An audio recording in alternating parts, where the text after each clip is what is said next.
how's it going, everybody? Tyrone Smith, the youth minister here at the Church Without Walls. I'm super excited today as we kick off week 3 of the Iceberg series. It's a series that's really going to actually challenge you all in regards to your life and your purpose and your position in life, understanding and knowing that God has designed each and every one of you all to be great. Yes, each of you all are designed to be great. We're going to recap the story of David as a boy that became this king in his story in his life before the throne and after the throne. But remember to like, subscribe, and share, and let everybody know what we're doing here at the Church Without Walls. Hey, but don't move. Keep it locked. Let's hear from the Ignite Worship team. Let's get it going.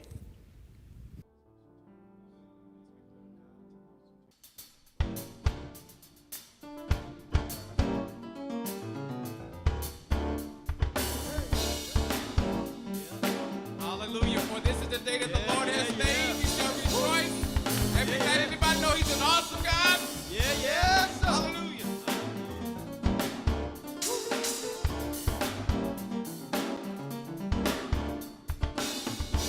Come on, wherever you are, just put your hands on it like this. Yeah. Say, our God, say, our God is an awesome mighty race from heaven above with wisdom, power, and love. Our God is an awesome God. Our God is an awesome mighty race from heaven above with wisdom, power, and love. Our God is an awesome you're marvelous and you're glorious. You love us being victorious. You took away the fear in us. Now we praise you 'cause you can deliver us. There ain't no stopping us. No. There ain't no blocking us. Come on. No, they clap your hands with us. like this. Come on. Our God is an awesome mighty race from heaven above with wisdom, power, and love. Our God is an awesome God. Our God is an awesome mighty race from heaven above with wisdom, power, and love. Our God we're going to go one more time. Marvelous and you're glorious. You love us be victorious. You took away the fear in us. Now we praise you 'cause you can deliver us. There ain't no stopping us. No. There ain't no blocking us. No. Nobody Clap your hands with us. like this, y'all. Our God is an awesome mighty race from heaven above with wisdom, power, and love. Our God is an awesome God. Our God is an awesome mighty race from heaven above with wisdom, power, and love. Our God one more time. Our God is an awesome mighty race from heaven above with wisdom, power, and love. Our God is an awesome God. Our God, an awesome mighty race from heaven above with wisdom, power, and love. Our God is an awesome God. say, He reigns, He reigns. He reigns, yeah. He reigns. He reigns He reigns. forever. He reigns. Say, He reigns, He reigns. He reigns, He reigns. He reigns. He reigns. Hey, He reigns, He reigns. He reigns. He reigns. Yes, He He reigns. reigns. Yeah, He He reigns. reigns. He reigns. Oh, He He reigns. reigns. Oh, He reigns. He reigns. He reigns. One more time. He reigns. He reigns. He reigns. He reigns. He reigns. Reigns. Forever and He ever. reigns. He reigns. We know you He reign. reigns. We say you reign. He reigns. He reigns. Forever and ever. He reigns. He reigns. He reigns. He reigns. God, we know you reign. He reigns. Reign. Forever and ever. He reigns. He reigns. He reigns. He reigns. He reigns. He reigns. Say, our God. Our God is an awesome God. He reigns from heaven Let me hear you. above with wisdom, power, and love. Our God is an awesome God. Our God, yeah. Is an awesome God. He reigns from heaven above with wisdom, power, and love. Our God is an awesome God. Come on, clap your hands wherever you are.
How's it going, everybody? I'm super excited, man, just to get this thing going again with you all today as we reflect over this particular series titled Icebergs. In this series, we've actually looked over the past couple of weeks at the story of David, the boy that would become king. And the thing I want you all to realize as we reflect over this series, I want y'all to remember a fundamental thing that we actually talked about in week 1. Everybody know what an iceberg is, but when you think about an iceberg, you only actually see 10% of the iceberg. 90% of the iceberg is really actually underwater or underneath that you typically don't see. And as we reflect over the story and the life of David, the boy who will become king, before he was appointed king, his appearance wouldn't be that of which you would say, like, he is the guy that's actually going to lead a nation. He is the guy that's going to defeat giants. He is the guy that's going to be like just all in. He is a guy that's really going to be unstoppable because of his mind, his insight, and his preparation. But when you look at him, as we have actually unpacked and unfolded the story, he is not the ideal person. But what do we know? Man looks at the outward appearance, but God looks at the heart. And we learned that in week 1 that, he wasn't the person that you would believe to be king when you look at him, when you look at him in regards to the eye test. But yet, he was the person, he was the one that actually will become king. He was the one that actually defeated this giant, Goliath, that nobody wanted to take on. He is the one that got all the love and all the support from all the people because he defeated like tens of thousands, and Saul only defeated like thousands. So the people champion his name because of who he is and what he's done. But initially, people wouldn't actually see him as being this warrior. People would not actually think or believe that he was prepared for everything that he would endure. But the most critical thing you all must realize and understand that God was with him throughout the journey. But at the end of the day, it was all about his preparation in regards to understanding and knowing that God was with him. But at the same time, he had a heart that was for God. But when he became king, he made a great mistake. And when you think about King David, most of the time, there are 2 particular moments or instances that you think about. You either, if somebody tell you about the story of King David, 1 or 2 things are going to come to your mind about him. I'm sure everybody on the other side of the camera, even the media team, may be thinking the same thing. Because they're all biblical scholars in their own right away. But there are at least 2 stories that actually come to mind when you think about David, the boy who will become king. You think about how he defeated Goliath, this unstoppable, immovable juggernaut of a giant, or you think about the great mistake that he made with Bathsheba. It's like, when you think about King David, one of those 2 things come to your mind. Like, just think about that for a moment, right? But what I want you all to realize and understand that in life, man, we all actually make mistakes, but the thing I want y'all to understand as well is all about the position. Think about your position. Always be in tune with your focus. But knowing that life actually have consequences based on the decisions that we make as individuals, because I've actually said it before, one thing in life that God has given us is free will, and free will is the ability to make our own choice and decisions. And there are some choice and decisions that we make that will have some dire consequences. Think about that for a moment. Because we've all made mistakes. I've even made mistakes as well. Yes, I have. I remember one time, I got to be honest with you. I wanted something from the store, right? My favorite chips were Cheetos. I love some Cheetos. I love Little David oatmeal cream pies. And I love, like, some grape soda. Like, I had this serious infatuation. Like, I had this serious, like love for Little David oatmeal cream pies, Aaron, like, for real, and grape soda, and Cheetos. Like, those are my snacks right there. Little David oatmeal cream pies, grape soda, and some Cheetos. And I remember one day, I would get a weekly allowance every Friday. When my dad got paid, he would give my brothers and I an allowance. All right, cool, right? And so this was like maybe not necessarily a week, maybe like about 5 to 6 days after I'd already received my allowance, like the week before. And my friends and I were actually about to go to the store, and I didn't have any more money. Like, I'd already spent my allowance. You know what I'm saying? I already, like, blew my allowance. My friends were about to go to the store, and I wanted to go to the store, and I had this craving. I had, like, this serious craving. You know, like that, I don't know what your go-to snacks are, but I had, like, a craving for, like, some Little David oatmeal cream pies, like some some grape crushed soda, and I had a taste for some Cheetos, like not the fake Cheetos. I need the actual Frito-Lay. I need some Cheetos, like straight up real Cheetos. And I had like a craving for the Little David oatmeal cream pies, the grape soda, and the Cheetos, but I had no money. Stick with me. And I went to the house. I was going to ask my mom for some money if she can come, shoot me like a couple of dollars, before the big allowance I'm going to be getting the next day or so. And so I went into the house, and my mom was like asleep. And my mom was asleep, and I was like, man, and I don't know about you guys, but when my mom was taking a nap, you don't wake mom up when she's taking a nap, because my mom had like 2, sometimes 3 jobs. It's like when my mom taking a nap, you do not wake her up. It was just like, man, it's like, but I had this serious craving. I like wanted my snacks, and she's taking a nap, and and then I saw her purse, and I saw her wallet inside her purse, and I saw like a $5 bill like sticking out of her wallet, and so I was just like, man, like mom is asleep. I don't want to wake her up, but I know she may give me the money, but I'm not sure if she's going to give me the money if I ask for the money, but I don't want to wake her up. And I saw her purse, and I was just like, man, and the struggle started. I was tempted. Have you ever been there before where you wanted something like so bad, and you want it, but yet at the same time you're like tempted, and it's not the right thing to do, but yet you're tempted? If you can feel me, like raise your hand. I'm like, raise your hand. Mom is asleep. Mom is taking a nap. Purse is right there. I'm like, okay, cool. I get my allowance tomorrow. Like, I'm trying to contemplate what should I do. I'm like, man, I can actually maybe like go and get that 5. When I get my allowance, put the 5 back in her purse before she even realized the $5 gone. But I'm up here contemplating like what I should actually do. But at the end of the day, I'm like just so wrong in my thinking. I said, man, she's asleep, man. She's tired. I don't want to wake her up, but let me go get the 5. So I went and got the $5. Went to the store, got my Little David oatmeal cream pies, got my grape soda, got my Cheetos. I'm good. And so I'm headed back to the house. I get to the house. My mom, she's up. Uh-oh. And my mom had this look, you know what I mean? There was this look about my mother, like Jetty Catherine Smith, that she would give you when you did something out of line, or that was wrong, or that was sinful, so to speak, based on what we're talking about today. And so my mom asked me, she was like, Tyrone, have you been in my purse? I was like, what do you mean, been in your purse? Did you get some money out of my purse?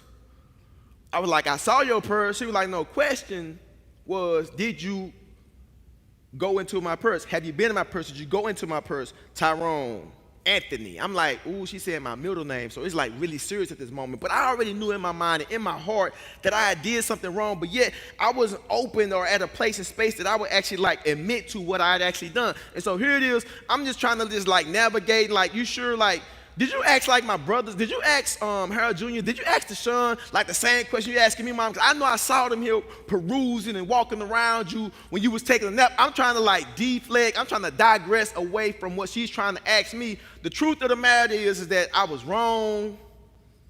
I made a bad decision, and I knew based on my mom and I knew based on my dad and how they handle things, there would be consequences for my actions. So I had to eventually come clean and actually admit that I actually had took the money, because she actually went to her purse, and when she woke up, she's going to send me to go to the store to pick up some things for her, and then even ask me if I wanted something for myself as well. But the thing about it is that I was wrong. I made a mistake. I was sinful. I was out of line.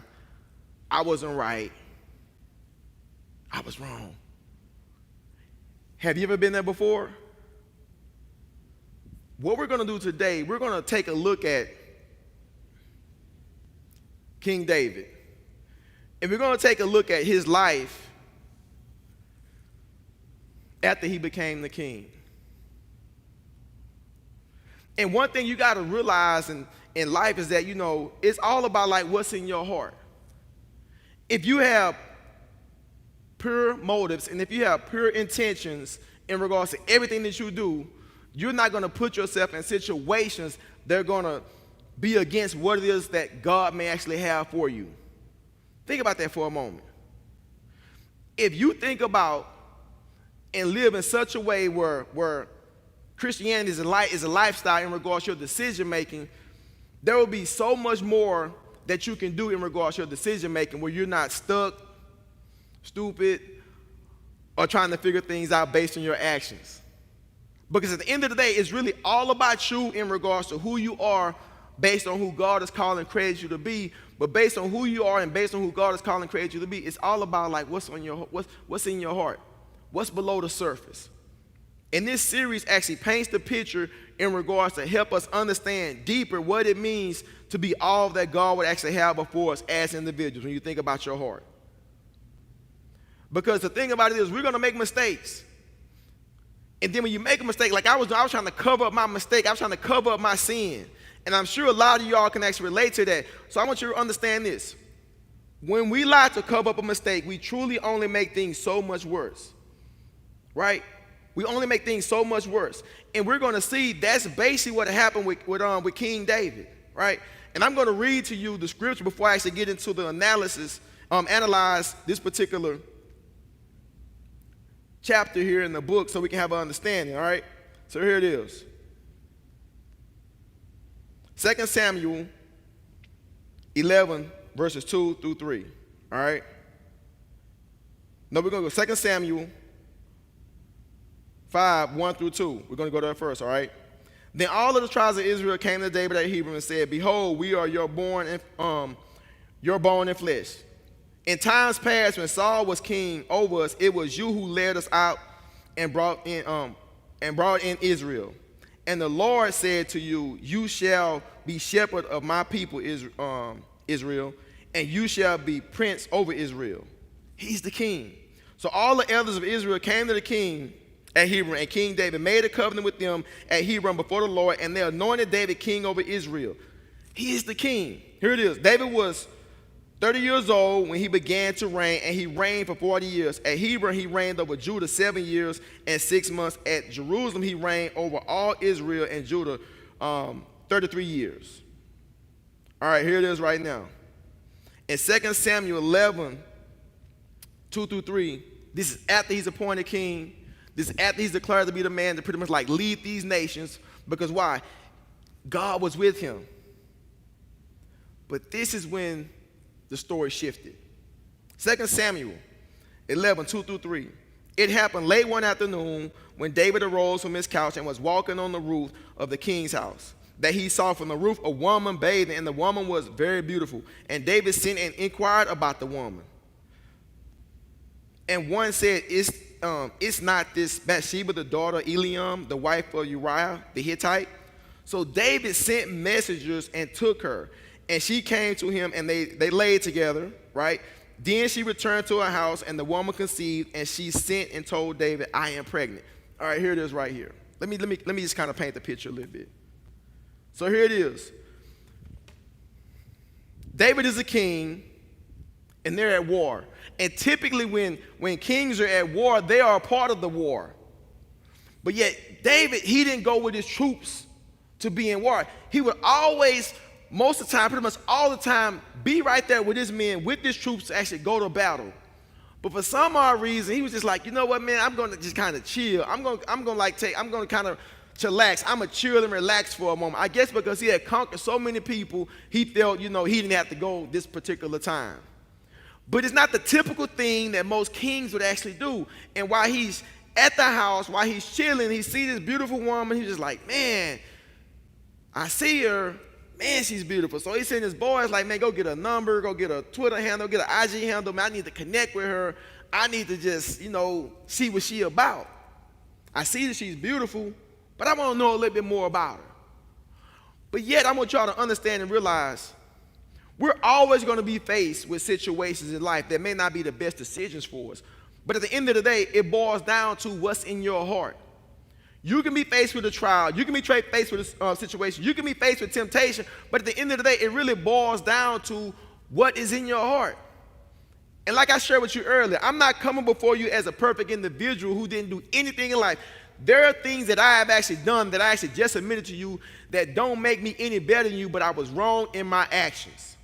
And so basically what we're going to do, we're going to analyze this particular chapter in 2 Samuel and see how King David was actually wrong in his actions. And we're going to give you some points of focus that you can actually utilize in regards to making sure that you stay clear and that you have a pure heart and pure mind and all motives based on what you desire to do in life. Because at the end of the day, it's really about understanding and knowing that you're given free will to make the best decisions, but when you're in that moment, will you be true to what it is that God will have for you based on what's in your heart? Because be sure of this, in regards to every decision that we make, there are going to be some serious consequences. And when we make mistakes, a lot of the times, and when we make mistakes and when we lie, some of the things we have to deal with is actually covering up those lies that we actually make. Think about that for a moment. Has there ever been a moment of time when you actually did something and you had to lie about it? And when you lied about it, you had to cover it up. And when you were trying to cover it up, the situation has got so much worse. Can you relate to that? Have you ever tried to cover a mistake with another mistake? Have you ever heard that two wrongs don't make a right? Think about that right there for a moment. Two wrongs don't make a right. But at the end of the day, what we need to realize and understand is that the crazy things are going to happen when you continue to live your life in such a way that you're trying to cover it up. When we lie to cover a mistake, we truly only make things so much worse. That's basically what happened to King David. The story of David and Bathsheba is warning us of all of this. Even those of us who consider ourselves spiritually mature ought to be guarded when you think about temptation. Big point number one right here. David did not position himself for success. King David did not position himself for success. All right? One thing that I've learned about healthy decisions in life is this right here. When you think about positioning yourself in healthy decisions, there are certain things there are certain places I'm not going to go as far as positioning myself as far as healthy decisions if I have a battle or a struggle with something. Think about that for a moment. If you're an individual that have issues with drinking, or you know somebody that have issues with drinking, would it be a smart thing to go to a party where people are going to be drinking? Think about that for a moment. Positioning yourself. There was once a student that I knew that he had some issues. And he really didn't want to go to this particular party because he knew at this particular party there were certain things that were going to be happening at the party. And he told me that he really wanted to go to this party because all of his friends were going, and he knew certain things would be happening there. And I knew that there were certain struggles and battles that he actually had in his life. And I was like, you know what? It may not be the best thing for you to go, but the thing about it is he was so focused and consumed on what his friends would think about him if he didn't go. Have you ever been in that situation before where you know something may not be good for you in regards to position or space or place that you may have a desire to go, but yet outwardly you're so worried about what your friends think about you? You're not worrying about the depth in regards to your heart and your life and your purpose. You're so focused on like the outward, what will other people think? Have you been there before? And so when you think about this particular point right here, when we talk about the position, David did not position himself in regards to being successful. And that's one of the things that we have to continue to realize and understand and know as individuals. If you want to succeed in life, there are certain places and spaces and things that you do not need to do to be the best that you can actually be. But at the end of the day, really, it's about you being open, honest, and authentic with yourself based on what's best for you in your life. And so when you reflect and look over King David, it was all about really not having boundaries. What do healthy boundaries look like for you? Can you have discipline enough to hide God's word in your heart, right? And have enough discipline to keep bad stuff out. It's always easier said than done, but the thing I want y'all to realize today, can you have enough hope and trust and know that God is with you in everything you deal with and go through, and not put yourself in a place or a space or position to get caught up? Think about that for a moment. David did not position himself for success. And what I mean by that is he should have been positioning himself for success is really understanding and knowing that God actually appointed him to be the king, and the king typically always go to war with their soldiers. Positioning himself for success is doing all of what he had already been doing before he became king, up until he was king, by positioning himself with his soldiers and going to war. But no, he want to sit back, and he's sitting back, and he's getting caught up. And so when you think about your life, are you positioning yourself to be successful?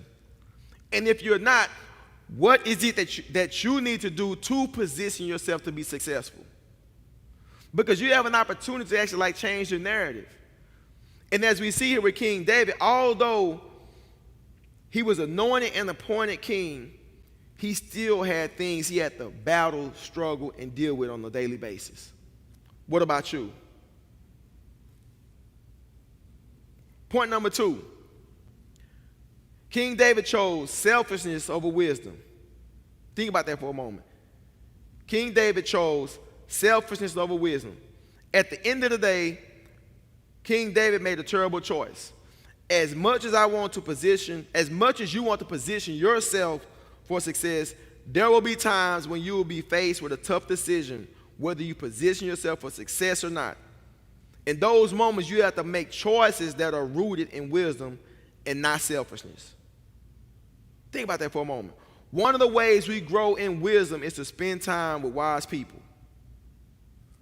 Think about that. Who do you hang out with?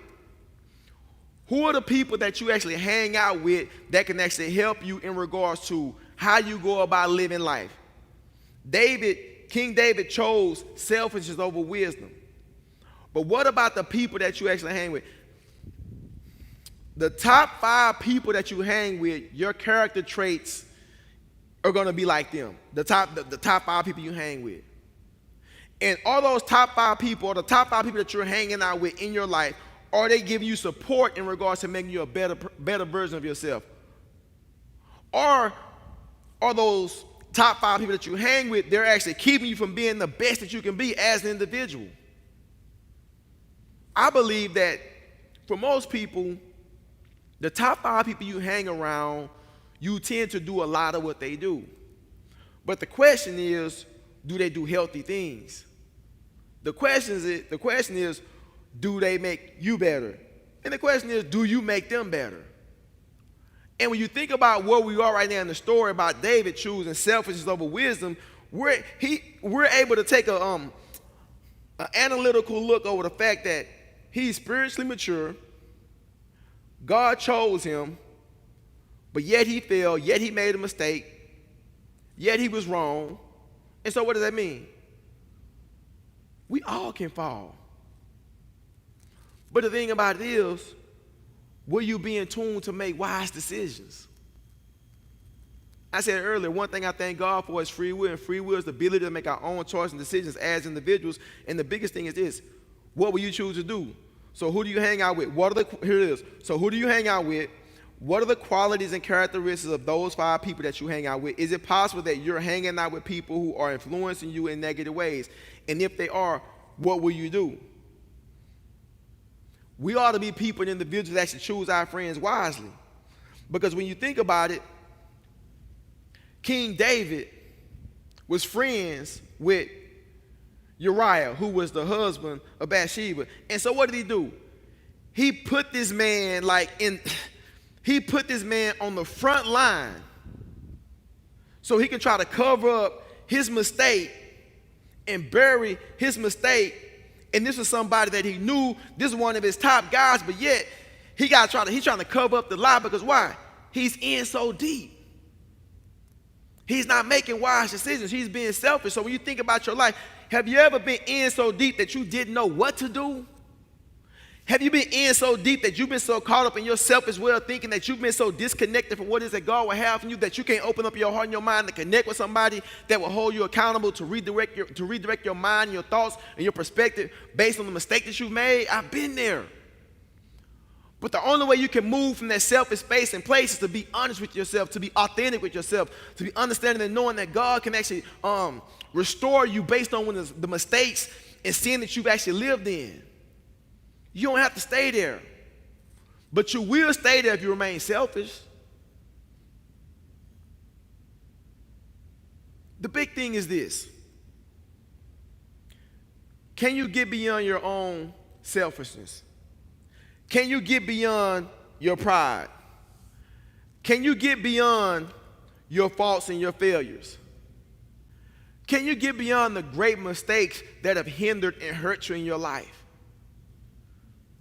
And that's what we're seeing right here with King David, is that he was so focused on what it is that he wanted that he disregarded everything that God had before him in his life. He's leading a nation,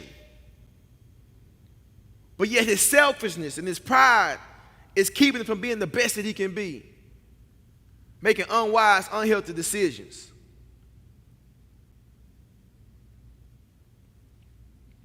A fool can be defined as someone who knows how to make good decisions and make poor decisions all the time. Think about that for a moment. You can be smart, but do you make smart decisions? You can be wise, but do you use your wisdom? Think about that for a moment. Big point number 3 right here. David's foolishness had heavy consequences. I don't think it can be overstated that our actions have consequences. We talked about that earlier. We all know it, but sometimes we rush into decisions without considering the cost. It's been said that sin will take you farther than you want to go, keep you longer than you want to stay, and cost you more than you want to pay. So many times sin consequences actually end up doing more damage than you ever thought. Have you ever thought about that?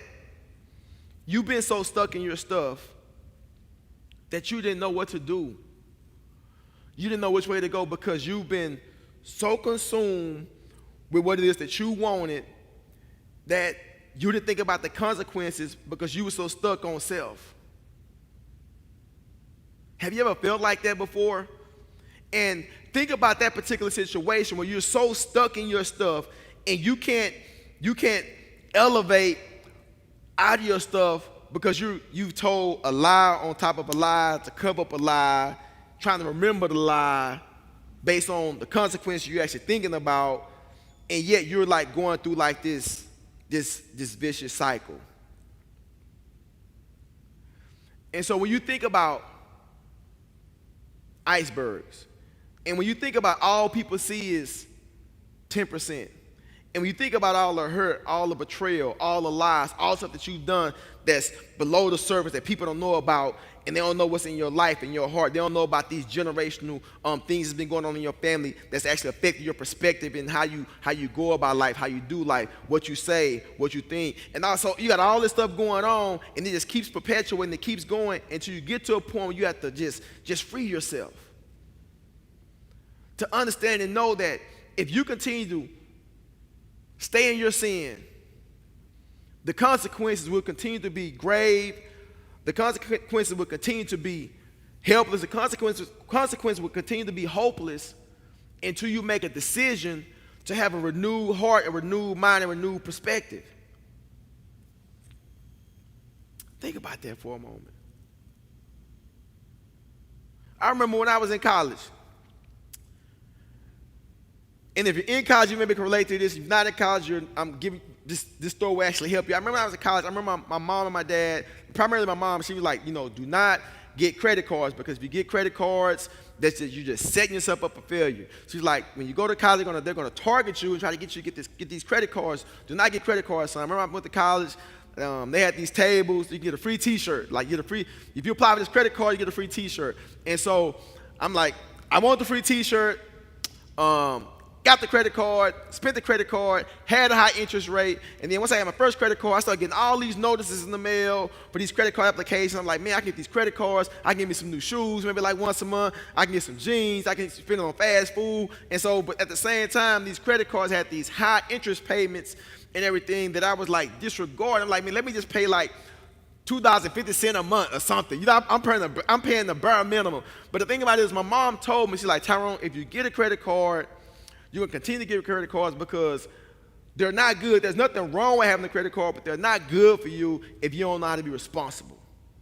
She's like, son, I learned I was irresponsible at first when I had credit cards. I just want you to don't get credit cards. Just wait till you get out of college and get your job. You should be good. But, I'm like, man, whatever. Let me get these credit cards, get this food, get these shoes, get these clothes, whatever. Boom, I get out of college, I got a job, I'm good, I'm making some decent money, but at the same time, all these credit card interest, the interest just kind of just ballooned, and I was just like, what? But yet I didn't listen.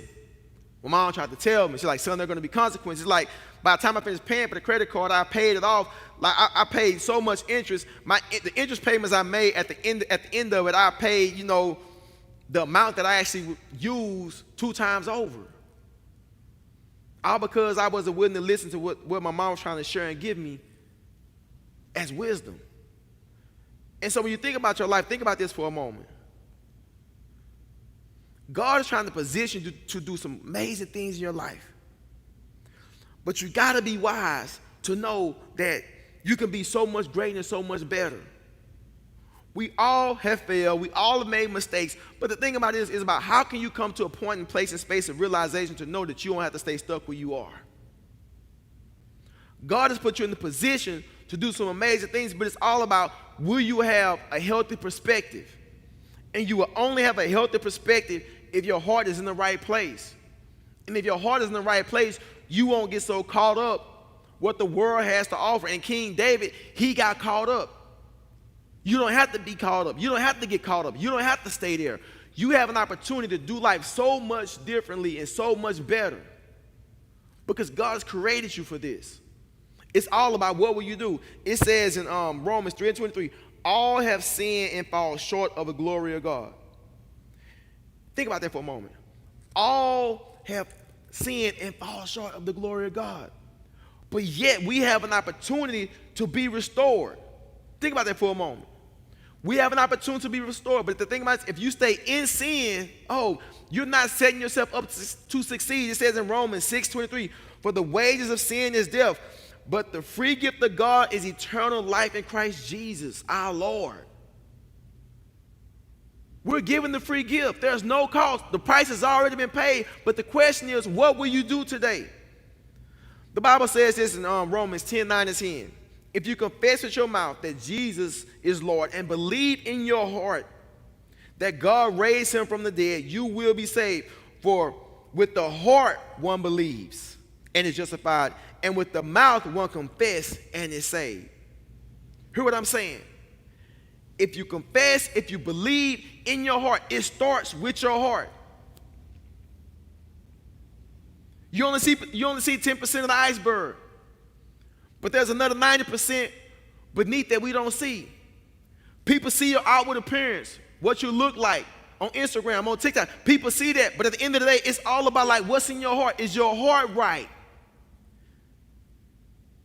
Are you willing to take a step outside of what everybody say, think, and feel about you as a person to be all that God has called and created you to be based on your heart?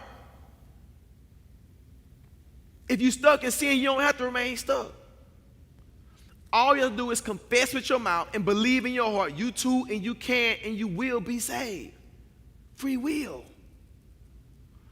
The story of the boy who will become king is a story that we all can relate to. When you think about his life in regards to this shepherd boy that's preparing the sheep and just tending to the sheep and that's killing the lions and the bears. And he comes. It's like, no, he's not the one. Because why? Man looks at the outside, but God looks at the heart. He rises up. He defeats this giant, this juggernaut of a giant, Goliath. He becomes the leader, the king, defeat tens of thousands. People love him, but he makes a mistake. He falls in sin, but he doesn't stay there. He's restored. He changed his perspective. He changed his heart. He changed his way of thinking. He changed the people he was hanging around. He repositioned himself. So what about you? So you have an opportunity today to reposition yourself. But it starts with your heart. So today, if you're tuning in and you feel led to make a decision for Christ, this could be your day, this could be your moment, this could be your time to change the narrative, to change the story. And as I said, I thank God for free will. And free will is the ability to make our own choice and decisions as individuals. So today, if you feel led to make a decision for Christ, to give your life to Christ for the very first time, hey, this could be your day to do so. Because maybe you're sick and tired of being sick and tired. It's about you right now. Or maybe you've made a decision for Christ. You know what it means to give life to Christ. You know what it means to make the ultimate decision. But you've been disconnected. You've been disengaged from the church. You've been disengaged from being all that God has called you to be. You know better, so you should do better. Why not do better? So if that's you, you have an opportunity to rededicate and recommit your life to Christ. So I challenge you. It's about you right now. You don't have to stay stuck where you are. You can be healthy. You can be whole. It's all about repositioning yourself. So if it's to give your life to Christ or rededicate or recommit your life to Christ, hey, we're here for you. Or maybe you've been tuning in with us for the past 19 months or so, and it's like you've been a part of this church. It's like, man, I may as well just join. If you feel led to actually join the church, know that as a church, as a family, as a ministry, as a team, we are here for you. So today, if you feel like join the church here at the Church Without Walls, we receive you, we thank you, we support you for the decision that you've actually made to join the church. So if you made a decision today to either give your life to Christ, rededicate or recommit your life to Christ, or join the church virtually, hey, as a church, as a family, as a team, we're here for you. And what I want you to do, I want you to go to our website, tcww.org, right? Go to the guest tab, click accept Christ, or join the church, and somebody from our assimilation team will join and connect with you for you to be a part of this ministry. And if you made a decision, hey, as a church, as a ministry, as a team, we give you a virtual hand clap, a virtual round of applause. We give you some major love for you making the decision to actually connect with us here at the Church Without Walls. Hey, this series is really been about, understanding and knowing that in life, you can be restored. In life, it's a journey. It's not so much about where you start, but it's all about where you finish. And when you think about like your life and your story, and you think about the illustration of the iceberg, it boils down to what do you want your heart to look like? What do you want your life to look like beyond the surface, outside of what other people see? Man looks at the outward appearance, but God looks at the heart, and he's designed each and every one of us to be great. Hey, I just want to just thank you all for actually tuning in with us here today with Ignite Sunday Live. It's a lot that we're doing here in the life of the church. On behalf of our pastor, Dr. Ralph Douglas West, I thank you. I appreciate you all for serving and support this ministry. I thank our amazing team of media gurus who actually help us to project this message virtually throughout the entire world to be all who God has called us to be. So it's all about a collective work. And so if you support this ministry, we thank you as well from the bottom of our heart. So we're about to be ready to get out of here today. So go to our website to see everything that we have going on at tcww.org. But don't leave right now. We're about to receive the benediction from our pastor, the big Aristotle, the big Belichick, Dr. Ralph Douglas West. Look this way. I want to bless you as we prepare to go into the world as salt and light. And didn't we have a marvelous worship experience today? We are so fortunate to live in an age where we have this kind of technology, where we can bring the gospel of Jesus Christ into your home. In fact, a theme we can use is bring God's house to your house. The Lord bless you and keep you. The Lord make his face smile upon you and be gracious unto you. The Lord lift the light of his countenance on you and grant you his peace. And may the Lord bless you when you go out and come in, when you rise up early and settle late, in your labor and in your leisure, in your laughter and in your tears, until that day when we shall stand at the feet of Jesus where there's no sunrise or sunset. Be encouraged.